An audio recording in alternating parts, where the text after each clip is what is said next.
जब जगन्नाथ जी का भव्य मंदिर तैयार हो गया, तभी राजा इंद्रद्युम्न देव ऋषि नारद के साथ ब्रह्मलोक गए, क्योंकि ब्रह्मा जी के आने पर ही मंदिर की प्राण प्रतिष्ठा संभव थी। परंतु जब राजा इंद्रद्युम्न ब्रह्मलोक से वापस पृथ्वी पर लौटे, तो उनके पैरों तले जमीन खिसक गई। एक युग बीत चुका था। अब उस समय का राजा था गाल माधव। और उसने क्या किया था? राजा इंद्रद्युम्न द्वारा बनवाए गए उस दिव्य मंदिर पर कब्जा कर लिया था। मंदिर में स्वयं की स्थापित माधव मूर्ति रखकर पूजा कर रहा था।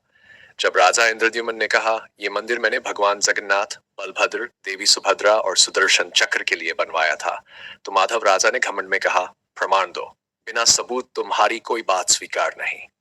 राजा इंद्रद्युम्न के मन में पीड़ा थी, लेकिन वे सत्य के मार्ग पर थे। सबसे पहले वे वटवृक्ष के पास गए। वटवृक्ष बोला, हाँ, यह मंदिर राजा इंद्रद्युम्न का ही बनाया हुआ है।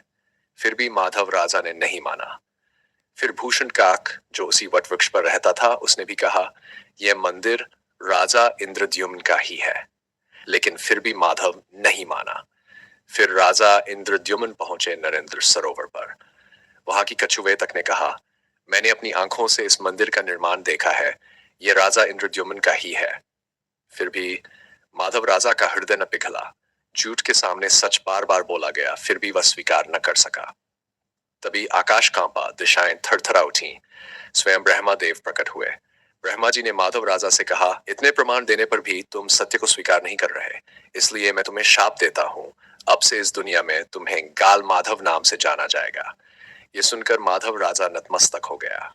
और इस प्रकार भगवान जगन्नाथ के मंदिर का वास्तविक गौरव फिर राजा इंद्रद्युम्न को मिल गया। ऐसी ऐसी ही दिव्य और अद्भुत कथाएं जानने के लिए हमारे चैनल को सब्सक्राइब करें। जय जगन्नाथ।